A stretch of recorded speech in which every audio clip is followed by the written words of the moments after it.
Hi, I'm Lars. Welcome back to the shop. Today we're going to be making one of these holiday lanterns. These holiday lanterns can come with Halloween faces, Christmas faces, any kind of holiday face, or horoscopes or whatever you want. They're great gift ideas for someone who is hard to buy for. Reason, because they're very unique, they're customizable, and they're one of a kind. In order to make these lanterns, you need to get some fence pickets. Fence pickets you can get at your big box store. They're 0.6 inches thick, they're 5.5 inches wide, and they're 6 feet tall. Now, when you go to buy your fence pickets, bring a tape measure with you. You need to make sure they're at least 5.5 inches wide. You're going to cut them down to 5.5 inches. If they're less than 5.5 inches, you're going to have problems when you start using wood from one picket and another picket. So all of your wood has to be uniform. For 2 pickets, I can get 3 of these lanterns out of 2 pickets, just to give you an idea. So every 2 pickets, you'll get about 3 lanterns out of it. Well, not about, you will get, and then you have some little extra scrap. So make sure you're trying to find boards that do not have knots in them, all right? Something that has a decent grain. People like to see the grain. There is a knot in this board right here. This knot is okay. It's not going to flick out. It's not going to flake out. You know, you can't like scratch it and knock it out. Boards like that are okay. Try not to get ones that are cupped a lot. This one here is a little cupped, but laying it on its side or just getting into more warmer weather, it'll straighten out. Another thing, once you get your boards, take the little tab off the bottom, get the little staple out of the bottom, and then make sure you cut this bottom on a miter box to make sure that first cut is 90 degrees. I guarantee cedar pickets are not something that people use for construction, for building things. 99% of the time they're not square. So you want them to be square, otherwise you're going to have one of the sides that's leaning at an angle like that, and it will be very noticeable. I think that's it. If there's anything else, I will let you know through the video if I remember it. All right, so let's get to cutting.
Now once you get one cut, my recommendation is just put it on top, back on top of the cedar plank.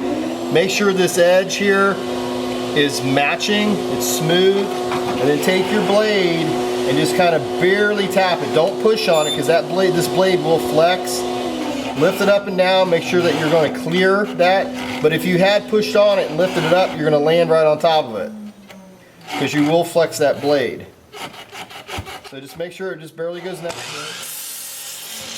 And then make your cut. Both sides should be matching and level. And then do that again. My recommendation, again, is to stack these things. Make sure all of them are even. Gives you a little bit more guide. And then, now I've got 3 pieces that are identical in size.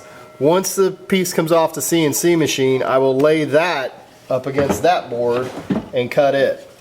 So there's 3 sides. Okay, now that we have these cut and you stand these guys up, now is the best time to make the decision on what side do you want to show. All right, do you want this side or do you want this side? And it does make a difference because one side of the board as you can see on these, I don't know if you can see this, I'm gonna put this up like this. See, there's a cup in the boards, because these boards came like this. When you cut them, there's a little bit of a cup.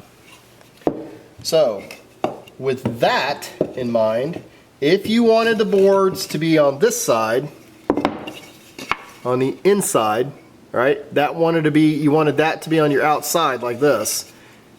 So they're rocking. Then this is not really that difficult.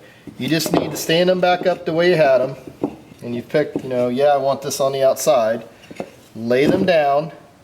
And then take this board and make sure the cups are the same and put it on the other side. Then just measure your distance across here. That gives you about a little more than 6 3/4. So I would cut this like 6 13/16 and then sand it off, and it would be fine. If you want to go on the other side where the bow is on the outside like that, okay, so it's just like this, they're on the outside. This is a little harder. So you're going to keep those sitting right here. You're going to take the board that you cut and you're going to lay it down, and then you're going to put these on the sides of it like that. And you need to get a clamp and set this board in between them.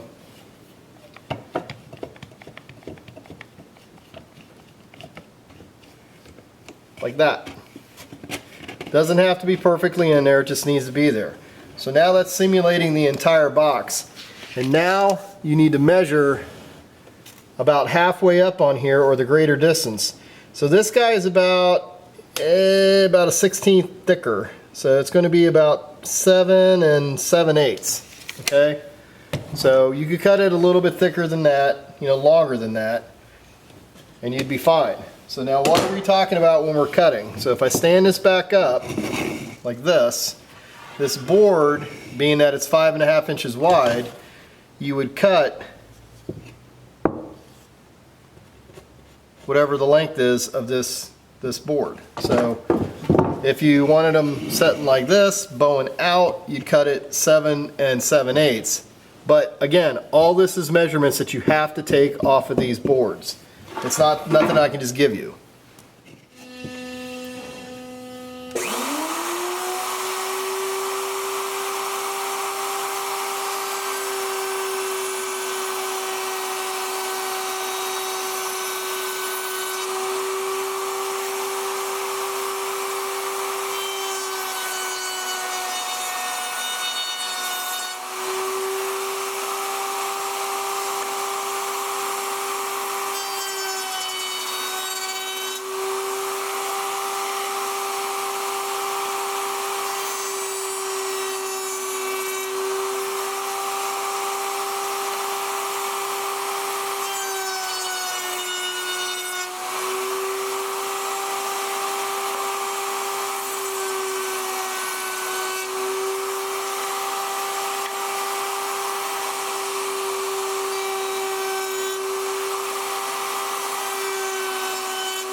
Now for the little handle that I'm going to put on here, I'm going to take this on a piece of sandpaper, 60 grit, and just take and put another chamfer on it at a 45-degree angle.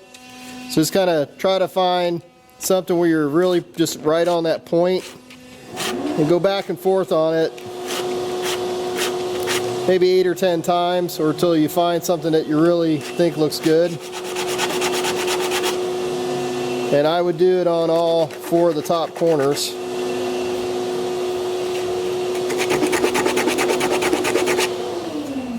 Like that.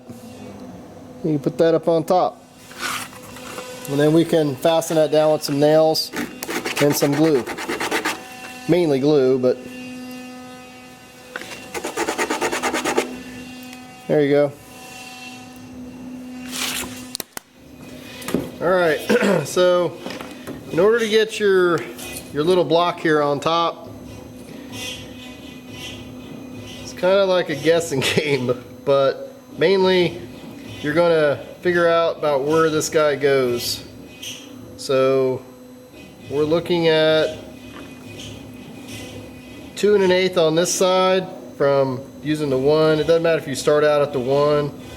So go to 3. So that would be, you know, 2 inches and 1/8, and then bring us back to like the 7, and figure out it's about 2 inches and 1/8. So that kind of worked out good. And then the other side, you're just trying to get the center. That looks about 2 inches, and this looks about 2 inches and maybe a little bit. So I'm just going to drag it forward a little. There we go. So right there is where we need to put it. So in doing so, I'm going to mark some little lines here, here, and then get 2 on this side also of where it needs to go. Now I can put some glue on this and stick it down. You don't need a ton of glue on these. You know, just a little bit of glue will go a long way.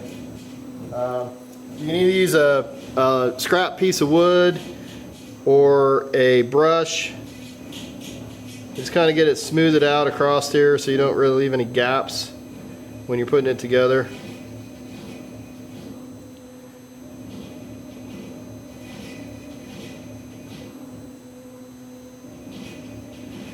Some places they sell paint rollers, or not paint rollers, glue rollers, and basically they have a bottle on the edge and they have a pretty flat rubberized kind of roller that pushes the glue out. There we go. A little bit of glue came out. Alright, so that's all sitting there. Now I'm going to take and put a brad in here. You can do it either way. You can just put a, you know, try to get a set of clamps across it. And if you're going to do that, you're going to need something to, like a barred piece of wood going across the top of this, and then clamp from each side. I'm just going to throw some brads in. These are not actually going to hold the wood in, and you know, these are not securing it. They're just securing it until the glue dries. So just going to put a little pop there and put a little pop on the other side like that, and make sure those are nice and flat. A little bit of glue coming out on the edge. So when that happens, get a wet rag and just wipe the glue up. And the rag doesn't need to be wet, but it does make it a little easier on the cleanup.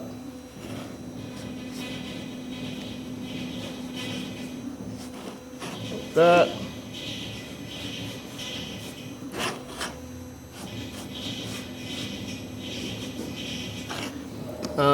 These are the nails that I'm using, the brads. I believe they're 1 inch and 1/4 in length. So they actually are going to go down to right about here on the wood, about halfway through this wood. Not that that really matters, but you do not want to go all the way through the wood. So make sure if you're going to shoot these with brads, that you're using a, make sure you're using the appropriate length of a brad when you shoot them. Just trying to get the glue out of here. So, all right, and there you have it.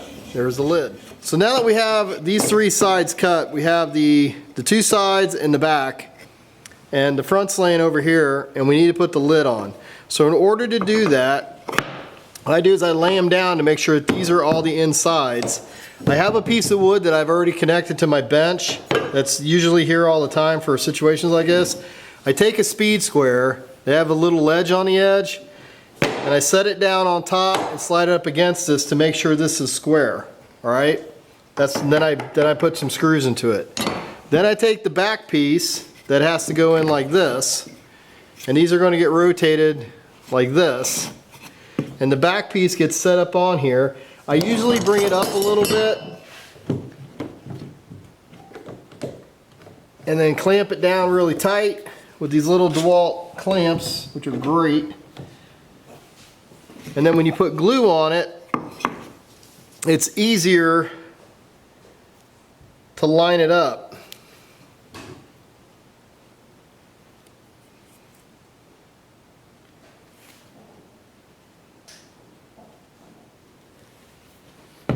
I just use a little piece of scrap wood to spread my glue.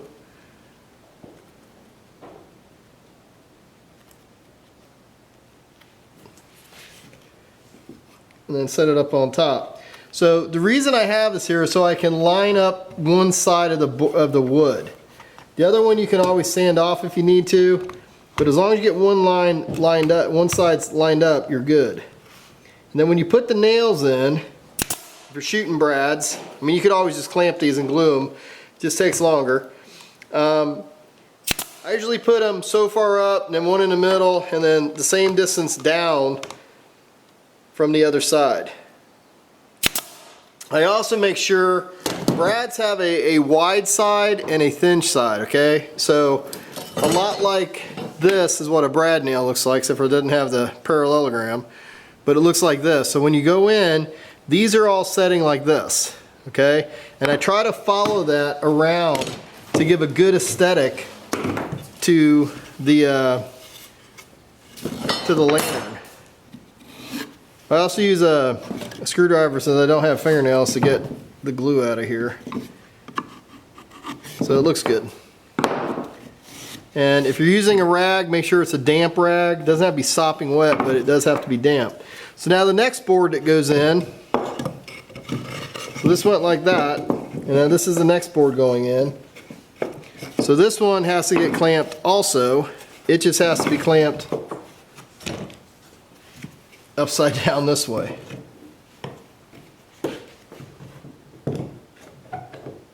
And if you're using, if you put something like this on the side of your bench, just be aware of which side is your top that you're going to use and which side is your bottom. So for me, this is the bottom. So I want this little nice little bit of grain to be facing that direction. Like that. That's how I want it. I believe. Yeah, actually like that.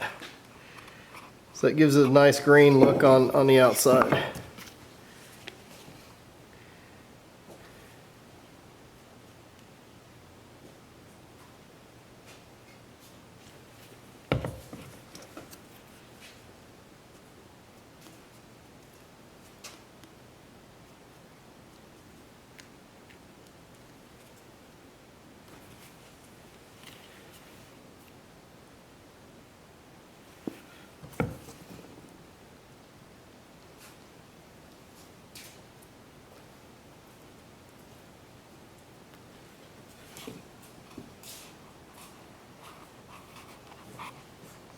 And again, make sure when you put these in, that you're facing them in the same direction you did on the other side so that they look nice.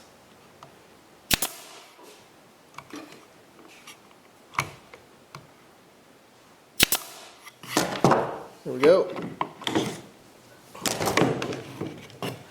And then that comes out to be looking good. And then we just need to get the lid on and get the face on the front. Okay, so the difference here upon doing the sides is this one, you gotta put glue on each side of this and then spread the sides a little bit to put them in. Now you want to do this before these dry, because if you don't, there will be no more they won't be flexible. And if they're not flexible, then they'll break. You want to make sure you've got your front where you want it, and then just kind of take your fingers and spread these apart and set it down, and then kind of slide it in a little bit. And rotate it up to one side, and then start wherever you're at, and then just start doing your nailing, or your bradding, I should say. But keep the same direction of your brad gun if you're putting nails in.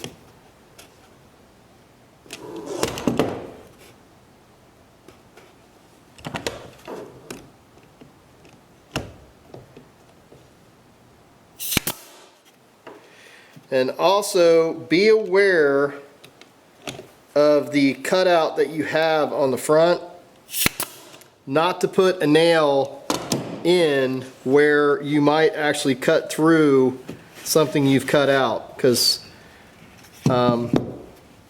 that causes issues that you gotta repair things. You gotta make sure that that nail's not being seen. You know, you might have to cut it out with a oscillating saw or something to that effect.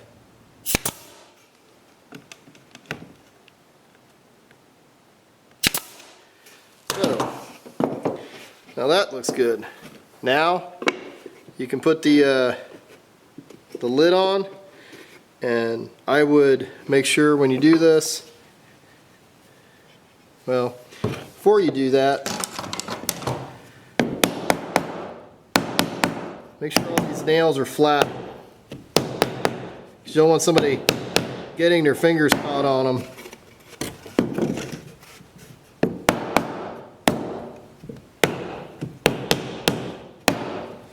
And once that glue dries, you're pretty much done.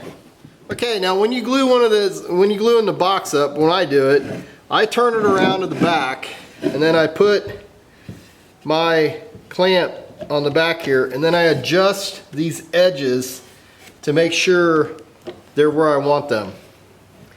And then I go and grab another clamp and put this one on the other side. And you don't want them to get really tight, you just kind of want them so that you can move them around.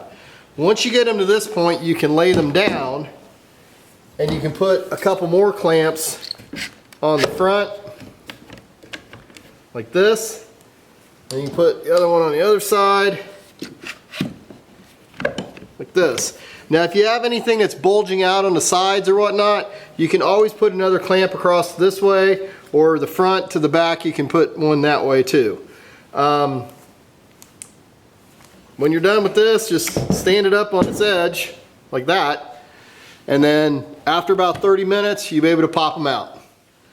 Okay, so 30 minutes has passed, and now we can take this out of the clamps, and as you can see, got a nice little bottomless cedar lantern. Thanks for coming into the shop. Hopefully you'll come and visit again. If you liked the video, please click like. If you like kind of things like this, like, you know, crafty things and learn about CNC and whatever, a lot more projects are coming along. Click subscribe and have a nice day. Come back to the shop.